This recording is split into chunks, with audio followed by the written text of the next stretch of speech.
Today on the report, we discuss Cuba's 6.8 magnitude earthquake, a tribute to Fernando Mania, and Cal State Fullerton creating an AI curriculum. The report starts now.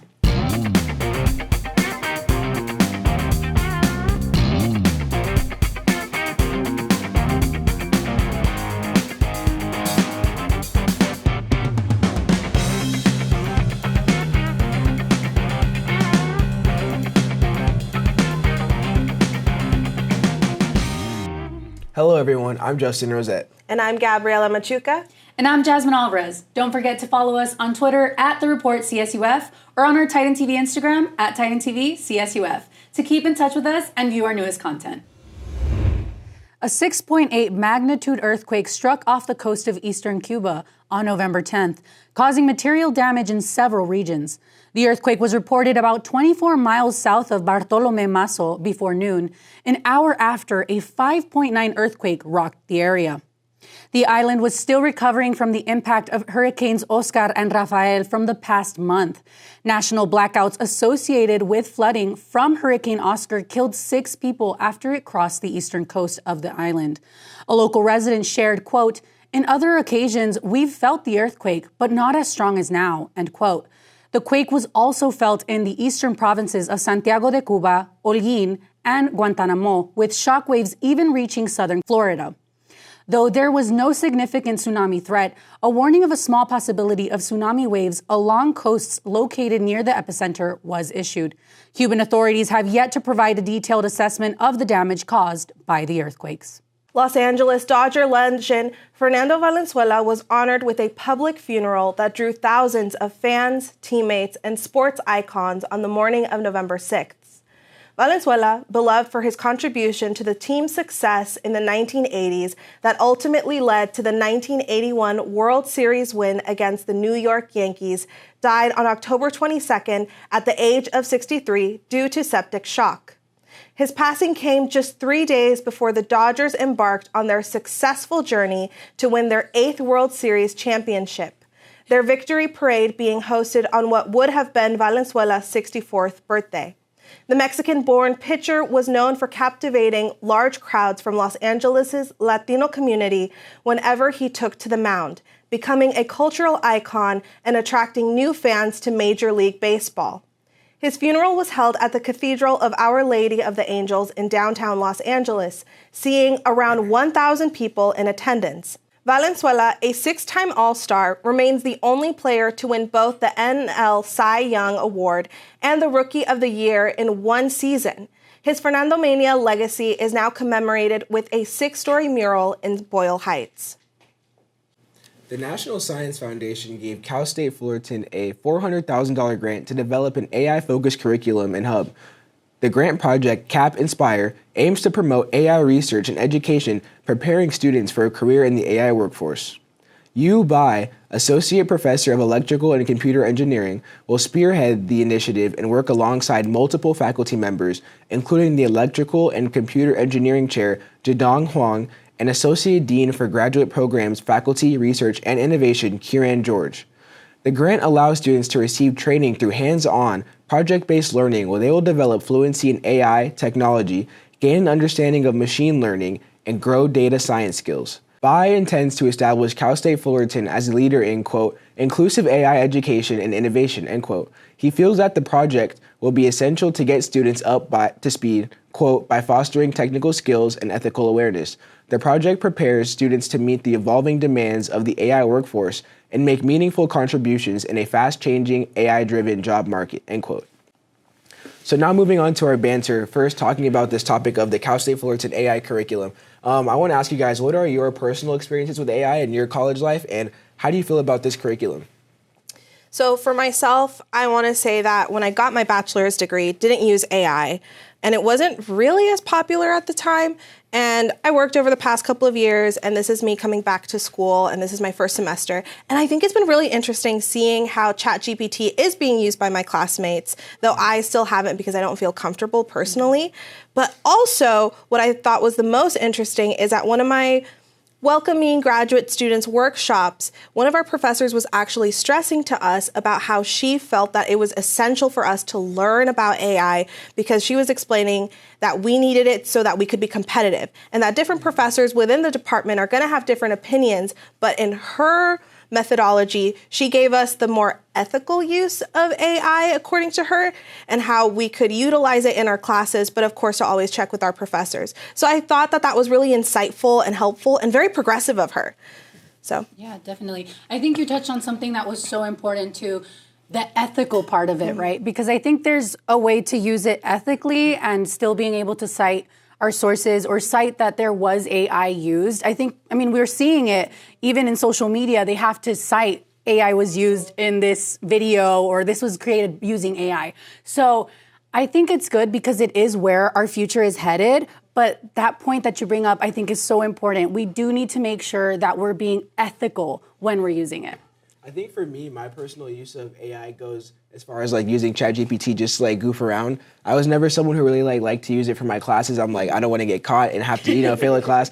I think for me, I'll just type in dumb questions just to see if it works. I'm like, oh, this is cool. But I think AI is becoming such like an integral part of like just our world. Like, I don't know if you guys saw recently, like Tesla announced like these AI robots that they're releasing that are like human like robots that move around and like help you out and things like that. Like, This is like, I feel like a couple of years ago, like you were saying before, when you were like in your undergrad, like people would say like, oh, like robots, this is the future, AI. And now it's like, we're in that moment. Like this is actually like that time. And so I think it's good to have a program. Like, yes, it's like a lot of money going towards it, but this is really like, we're really going in that direction. So I think it's a good thing to have this program on our campus and have students be able to hopefully take it seriously and not just see it as like ChatGPT, but see this as like the future and it could go towards like jobs and working as well. So I hope that students take that seriously. And then I wanted to ask you guys, do we think that career paths and AI exploration are necessary to keep up with transforming industries? Like, are students going to have to eventually learn about AI in order to keep up with other industries for jobs? Oh, definitely. One of the things that professor specifically told us that I hadn't thought about was that she was telling us that we need to learn how to use ChatGPT because we're going to be tested about that on a job front. So she gave us the example of, let's say we're at an interview and my potential boss, whoever's hiring me, the recruiter says, okay, ask ChatGPT to make an ad for you or to make a press release. And I was like, that's a whole skill of learning how to actually use the program. And I've also discussed this with other, I'll say friends and past coworkers who have used ChatGPT for their own personal reasons, whether it's literally making, here's a travel list of what I need to pack. And knowing how to actually use the program is so important because eventually we are going to have to use it day to day in our work lives. I think it's super essential. I think it's great that they're making these steps to have us as a student body learn more about AI and have more education about it because it is something that's entering our future. I think that is where we're headed. We're seeing a lot of jobs, like you mentioned, are asking for you to have knowledge and background using ChatGPT. I know a lot of people personally that work, for example, for IT departments or work in the computer environment. And a lot of times they do reach out to ChatGPT for help, and it's encouraged in their workspaces because a lot of these codings are difficult to solve and, to figure out where you went wrong. So I definitely think it's where we're headed. I think it's great that the university is trying to put their best foot forward for the student body. And I'm excited to see where it goes, definitely. What are your thoughts? I think it's a big thing that I've been noticing recently with, like, we talked about the naloxone training that Cal State Fullerton had recently, and now they're creating, like, an AI hub. It's, like, a lot of things that are, like, coming up as, like, problems and even just things going forward in the future, like AI, that our school is, like, jumping on top of and putting information about. So I think big shout out to Cal State Fullerton for that, for making there a place where people can learn more about things that are going to be important in the future. And I think the AI Hub is something that I'm definitely interested in checking out. So very excited to see where that goes. Yeah, definitely exciting. Now, segueing into our Cuba earthquake story. Guys, first of all, that was shocking. I feel really bad for the Cuban citizens right now having to deal with that back to back. And as a Californian, I feel like we can also relate to that fear of an earthquake. But given Cuba's current economic crisis, what do you think that the recovery of the island is going to look like, especially given that they've had, the pandemic, hurricanes, now these earthquakes? What are your thoughts?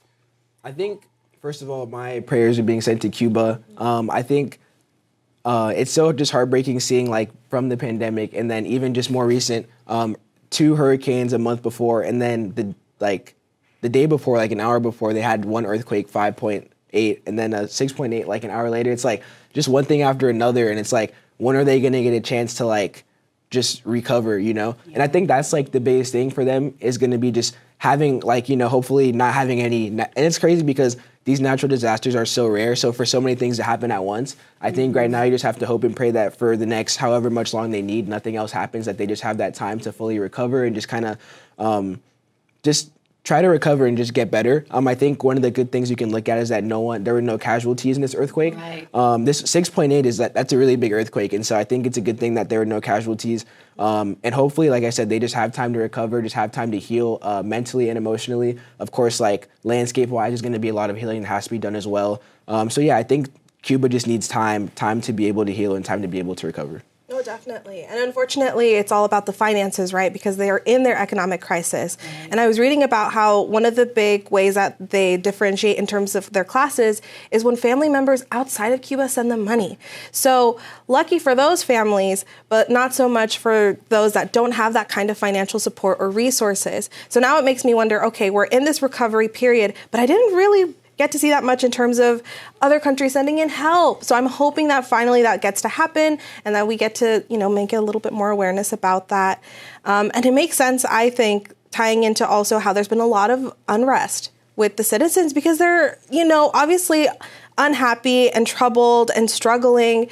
And all the government has really done is give them a little warning of don't, you know, protest. Right. But they're unhappy. They're unsafe.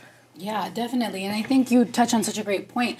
There are literally protests now starting to stir up, and yet the government is asking them, don't protest. If you do, you will be punished. Mm-hmm. So it's hard because there is civil unrest, but it's uproar too, but it's warranted. Mm-hmm. You know, there's rolling blackouts, there's lack of resources, not just with food, but with other necessities.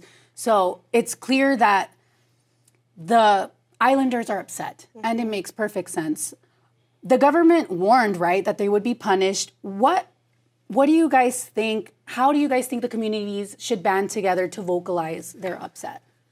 I think it's just like, you know, we're going through all these different natural disasters, and now like our government isn't doing the most to help us, and now like one of the natural things you would think is, okay, we're gonna protest, like we need help, like all these things are happening, we have kids, we have family members that need to be protected, and the government's not helping us. It's like we need help, and now the government's saying, don't do that, don't do the one thing that you can do in this scenario. Right. So I think that's very just unfortunate. I think what they can do is continue to protest in whatever ways they can, maybe not the most like violent ways, if there's any kind of peaceful protesting that they can do. And also I think a big thing will be just getting the support of, like you said, other countries, other people that are like just able to send in money, send in things to help, because it seems like their government isn't doing the most to help. So I think just continuing to raise awareness to it without, I guess, getting on the bad side of the government, because it seems like the government doesn't want them to be protesting at all. But at the end of the day, the government is supposed to be the part that is helping them to get better, but they're not doing that. So they have to look for help elsewhere. Right. And definitely, I hope that amongst themselves, they can all band together as community. Because in any political unrest, any natural disaster, any even recent election, we realize that all we have is each other, you know? So I'm really hoping that those that are able to provide a little bit more do and can during this time while they wait for more resources to come in. So sending our prayers to Cuba. And with that, that's all we have time for today. Have a great week, everyone, and stay tuned for more news, views, and info. We'll see you next time on The Report.